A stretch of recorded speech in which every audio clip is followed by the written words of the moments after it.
Recently, 3 guys from CNN were fired because they were lying. They were fake news and they weren't telling the truth, and Trump and his gang get upset and said, how dare you guys, and they finally captured them, right? When you only catch 3, that means there's 103 more yet to catch. They're out there influencing the minds and mindsets of Americans and people around the world. I mean, they should be put so far in jail, you gotta feed them with a slingshot. The only people you can believe now, Fox News and me. Everybody else, it's all about fake news. 600,000 new jobs have been created since President Trump took office. Unemployment has dropped to 4.3%. A new mine actually opened the other day in Pennsylvania, and they created 33,000 new jobs. Business, it's just happening. I mean, I got to tell you, there's lower taxes, there's less regulations, red tape, and so on, and people out there in the workforce are happy. That'll be half of the country, right? The other half, the people that take from us, they're mad, they're crabby, they're going on the news all the time, back to those CNN guys telling people that Trump is bad. Everybody's bad except us, but give us more money.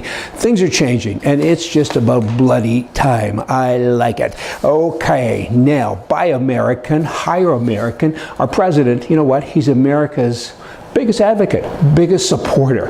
And under his leadership, market confidence in American manufacturing, it's back. I mean, he has signed more laws than any other president in history to slash red tape and stuff like this, stuff that gets in our way. It's estimated that businesses have saved $18 billion now since he's been in office. I don't know where in archery or hatchery, wherever you pronounce that, how you pronounce that, or someone like that, a CPA or whoever, how do they come up with that number, 18 billion? I don't know, but I like it. Kind of sounds pretty neat. A federal judge recently in California, he blocked the, the gun magazine confiscation.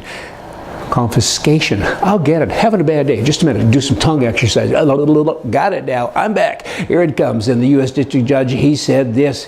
You know, that law would make it illegal to possess any gun magazine capable of holding more than 10 rounds of ammunition. It likely, kind of, sort of, maybe violates the Second Amendment. I mean, this guy's clearly not a Republican, right? He goes on to say the government has a legitimate interest in protecting the public from gun violence. However, it's equally mindful that the Constitution is a shield to protect from the majority. Really? The majority of crazy guys maybe in Sacramento. In any event, we're safe for a while.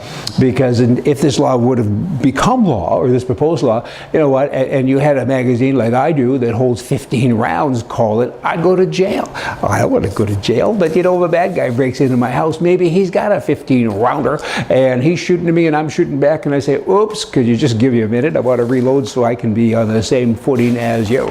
Canada, you know what, the Conservative Party there, they don't get it.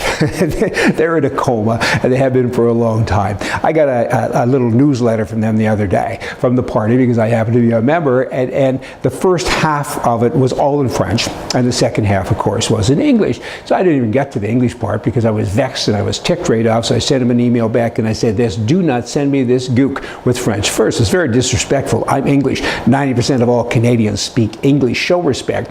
Put English first. Note, please, that more than 65% of all Canadians have not voted Conservative for more than a dozen years. I wonder why. It's because you keep on doing stupid things the same ways you always have. You treat us like morons. You think you're special. It's about the country, stupid person. It ain't about you. Stop it. It doesn't work. 66%, 65 to 66% of all Canadians haven't voted Conservative for a dozen years. I repeat, do you get it? Come out of the bloody ether. You've destroyed my country. Oh, you little Conservative guys, you Harper Lights or whatever you think you're called, you're still acting the same way. Canadians don't like it. Change, maybe. Let me end this with this today. Okay?